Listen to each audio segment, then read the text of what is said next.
Hi there, welcome to my channel. My name is Sandra and you're watching The Schwowin's Nest.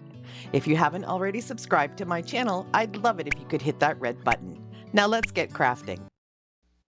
I'm going to repurpose this frame that I used for a Christmas project, taking out the back and just giving the frame another coat of white paint. It already has white on it, but it has a little bit of brown distressing. I'd like to just cover that up and make it fresh. If you've been watching my channel for a while, you'll know that I have a wood laser cutting machine, and I designed this frame with these four little birds. They're just regular natural wood, and I'm just giving it a stain. Now, I thought this stain would be more of a darker color, but I added too much of burnt umber, so it looks a little reddish. But I'm going to go with it because I think it matches the design perfectly. At the end, it was great. I'm just taking a paper towel and just wiping off the excess, and I'll continue to stain the whole thing.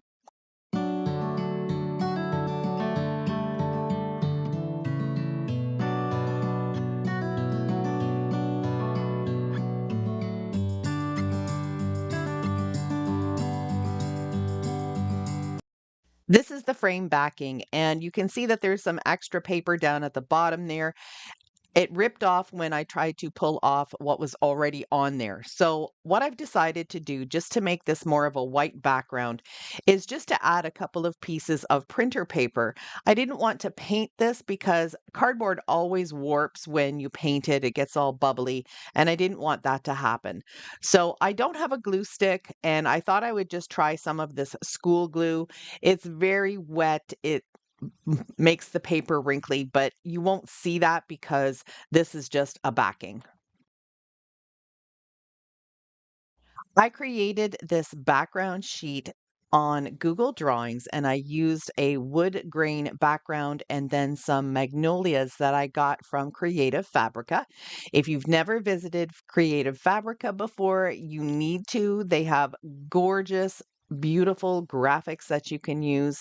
If you would print these off on tissue paper, you could decoupage them onto all sorts of different projects.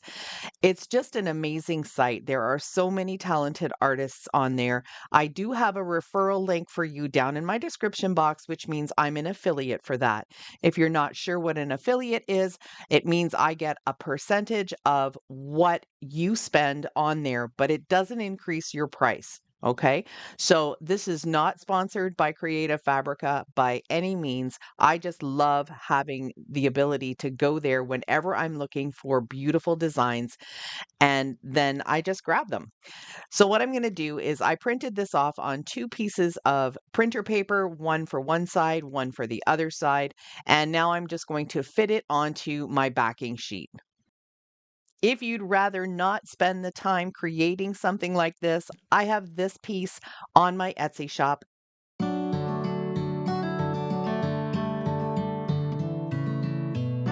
The frame is dry. I've put the glass back in, and this is sort of a frosted glass. And now I'm just going to simply put the backing in, and then I can flip it over and get ready for the next step. Take a look at this print. I think it's absolutely gorgeous, even just by itself in this frame.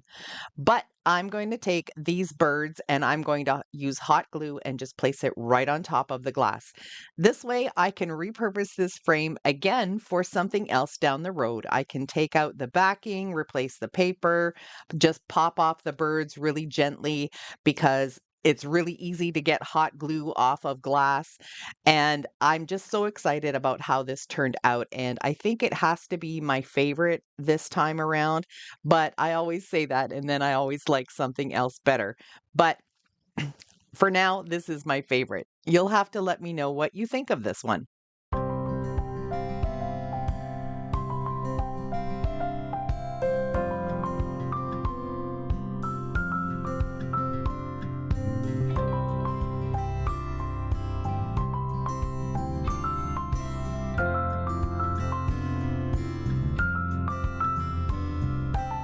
This is another repurposing project. I had made this sign many years ago. I think it was one of the first things that I created with my YouTube channel, but I don't even remember if I have it on here. Anyway, these are just some of the window clings that you can get from the Dollar Tree. I think they were, or they were stickers. I don't know. Anyway, I'm just going to go ahead and pull all of these off because I have a different idea for this sign. This is a project that this is a project that was inspired by something that I saw online. I don't know where I saw it, and I could probably try and find it again, but eh, you can just see what I'm doing here. So on the pieces of paper right next to it to the left, you can see that I've sketched out somewhat of a bunny shape, and this is what I want to do. So that's what I'm doing now. I'm just taking that bunny shape that I've already did on the paper, and I'm just recreating it better on my sign, just in pencil. Pencil is the best thing to use because you can easily erase it even off of paint. I'm going to be using this gray and white variegated twine to outline my bunny shape on here. And I'm just going to use hot glue to put it on. Now, my hot glue gun was giving me a little bit of an issue here. So I think it's on its last legs. I may have to break out my new one that I have. Now, not to worry, if you're not a good artist or you don't think that you can draw a bunny, you can definitely just print off an outline on a couple of pieces of printer paper and then use the pencil method or some graphite paper to trace the image onto your sign. This is a fairly big sign, so my bunny is pretty big, and I would have had to use two pieces of printer paper, but if you're doing something smaller, then by all means, just do it that way. Do it however it works for you. If you noticed, I did cut a piece already, so I'm not concerned about using the twine all in one piece for this. It really doesn't matter because you can't tell if you've cut a piece here and there anyway. But I love the shape of this bunny and the nose. I think it's absolutely adorable. You'll have to let me know if you would try something like this and if you would do something different. I left the colors and the stripes on the background of it. I just thought it was a perfect complement to the gray and white twine. But I think this would be really sweet, even if you would maybe darken up the bunny shape itself, but I like the way it's just popping right off of the board.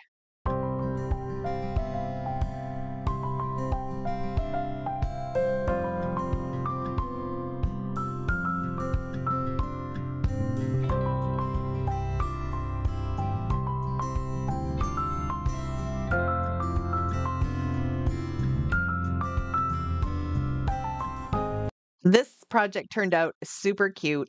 Would I do it again? Probably not. It was a little bit more work than I thought it was going to be. But I've got these two plastic eggs. One is a really large one, and that stands on its own. What I'm doing here is just adding a little cardboard disc to the bottom of this one that doesn't have a flat bottom. So that way I can just get it to stand up on its own. I am, however, going to add some rocks down into the bottom of the eggs just to make sure that they have a little bit of weight at the bottom and they don't tip over. My initial thought was to do a paint technique on these, and I wasn't sure if the yellow was going to show through. So I ended up just taking them outside and giving them a really quick coat of black spray paint just to make them all even. This one didn't have any designs on it, but the small one had a bunny face on it, and it actually didn't even get any spray paint on it. So that was sort of a bust. So you don't have to do this step. I'm going to just give them all one coat of my DIY chalk paint, and you can use any type of paint for this because I'm going to use the baking soda technique to create some texture on them for the additional coats.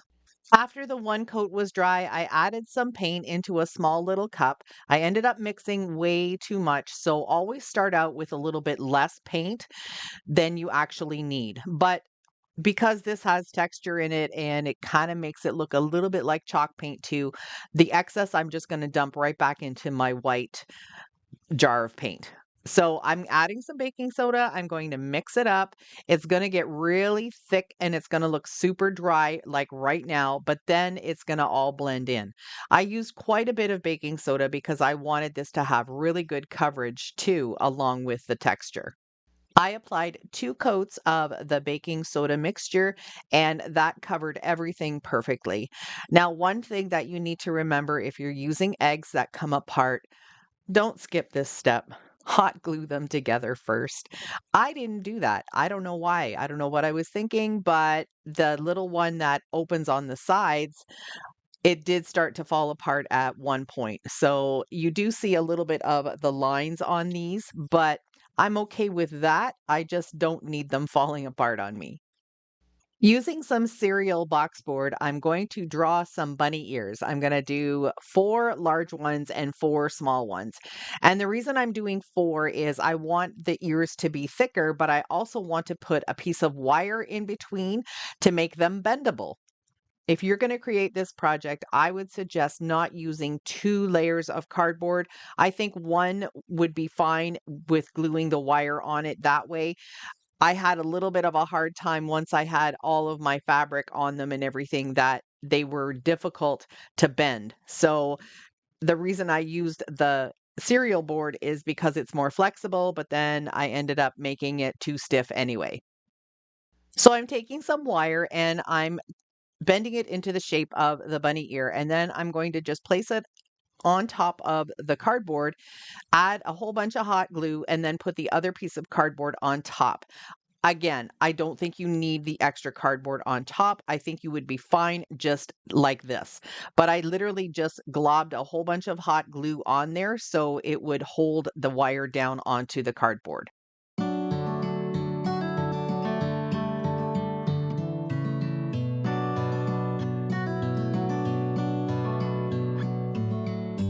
I have this ivory chenille fabric that I'm going to use for the bunny ears. I'm going to trace out the bunny ear, but I'm going to cut about 1/4 of an inch larger for each one. That's just going to give me the ability to kind of fringe it on the end and make it fun. I can't stress this enough. When you are cutting out fabric, make sure you have a good pair of fabric scissors. Regular scissors are just going to tear up the fabric, especially if it's something thick like this with multiple strands and layers in it. It's going to make a mess. So use your fabric scissors. Make sure that's all you're using them for. You're not using them for paper or wire or anything like that because you will instantly ruin them. If you're looking for some fabric scissors to purchase, I have a bunch of them listed in my Amazon store under tools and hardware.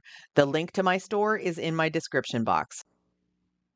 Next, I'll take the cardboard and some hot glue and then just glue it together and make a cardboard sandwich with the fabric. I'm not going to add too much glue to the fabric because you don't really need it. I'm also going to be gluing around the edges once I get both pieces attached, and then that will hold everything in place.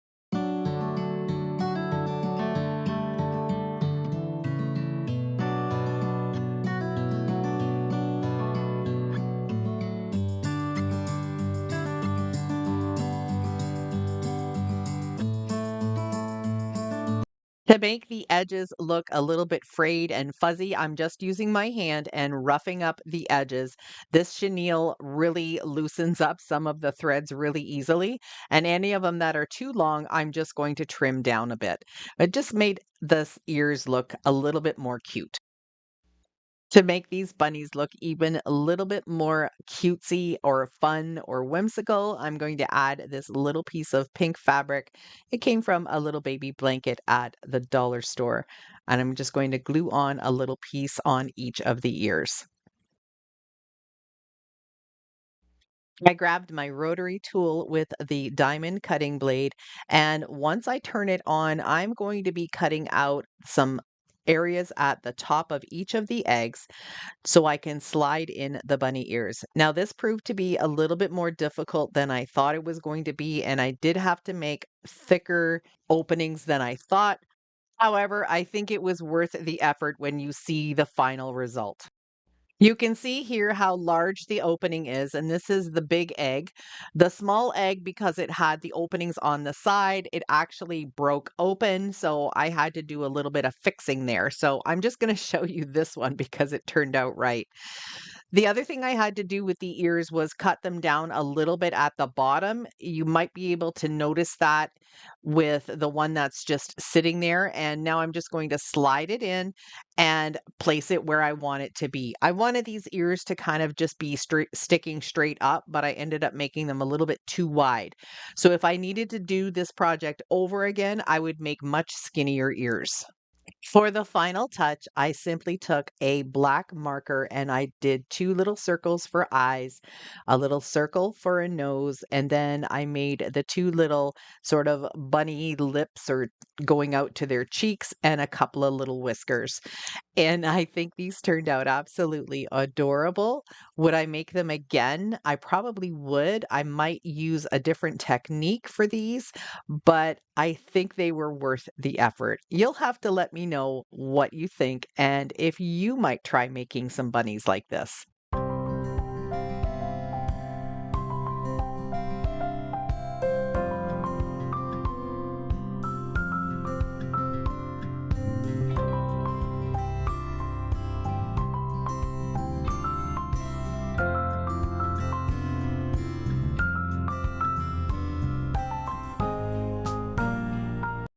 For this project, I have this beautiful piece of gray ticking stripe fabric. It's about 36 inches in length and it's about 12 to 13 inches across. I'm going to just fold it in half and use my little mini heat press just to iron out some of the wrinkles. I'll fold in each of the ends about 4 inches and I'm just going to press the edge just so it makes it easier for me to find that measurement again. I'll use just a little bit of hot glue to glue these pieces down. I don't want to use too much because I don't want it coming through to the other side.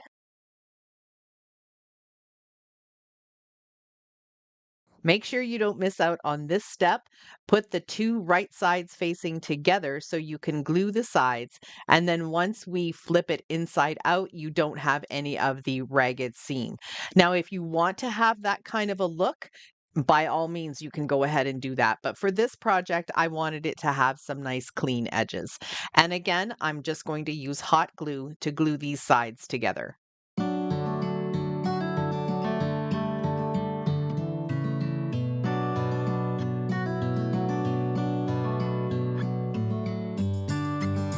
Give the glue a chance to dry and then very carefully and gently, let's turn it right side out. I am going to poke the edges of the corners of the bag through, but they don't have to be perfect because I don't want the glue to break. Now, the reason that we folded those 4-inch pieces down on the inside is now when I turn it over and make a cuff, I'm not going to see the inside of the fabric. We'll see the outside of the fabric. And that's exactly what I wanted to have happen. And I'm going to be able to turn this down a couple of times. You can do it once or twice. You can have the cuff smaller or no cuff at all. It's totally your choice. I'm going to add just a dab of hot glue underneath each of the cuffs on the side just to hold everything in place. I wanted to add a little something to the front of the bag, so I'm just taking the largest crockery stamp that I have. This is Josephine's Marmalade or something like that, and I'm using my ink pad, and then I'll just place it down towards the bottom a little bit more and press that on there.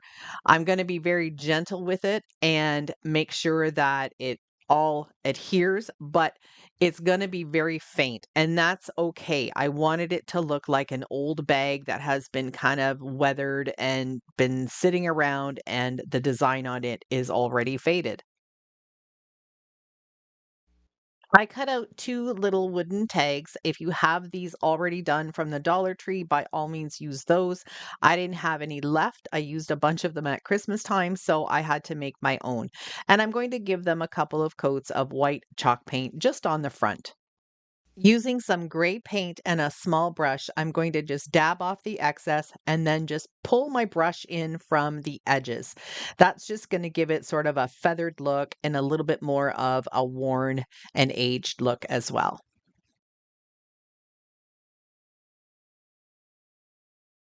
Going to add these little black wooden letters onto the tags. You can see that one is a little bit smaller. So instead of hello spring, I just thought I would be a little bit more fun and just say hi spring. So I'm going to put the spring on the large one and then the hi on the little one. And I'm going to glue them together on an angle so they hang kind of intentionally crooked. I found this little wooden flower in my stash, so I decided to add that to the high tag, and I am going to paint it black. I know it's spring, but I think it just made sense with the black letters. I grabbed my rotary tool one more time, and this time I put a little drill bit in it. And I'm going to be drilling holes into the top of my tags because they don't have holes. I could have done this ahead of time. I didn't think about it until now, but this worked out really great. These holes were the perfect size. I pulled a loop of twine through and I'm using the gray and white one that I used for the bunny. And then I'm going to open up the loop, take the strings from behind and pull them through. That's how I like adding my twine to any of my little tags. It gives me a really nice, clean, straight. I'm going to use a piece of newspaper and put that in the bottom of the bag just to give it a little bit more puffiness. And then I'm going to add these beautiful blue tulips. I picked these up last year at Michael's on clearance, and I had used them on my deck throughout the summer months. And I just really love all the different shades of blue. I think they're just beautiful.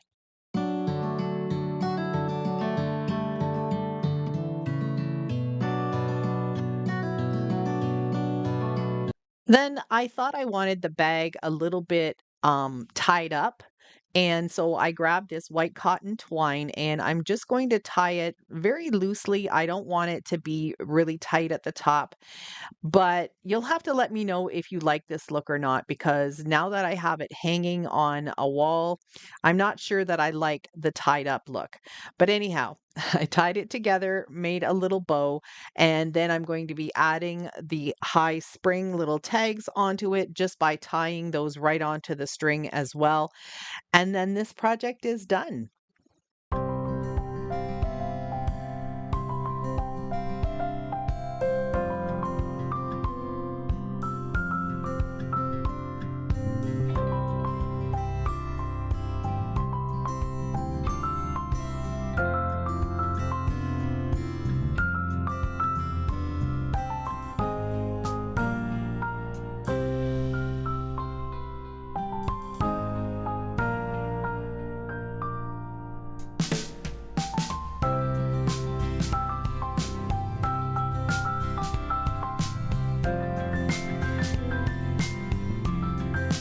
I hope you enjoyed these spring decor ideas and got some inspiration to start creating some of your own DIYs for your home.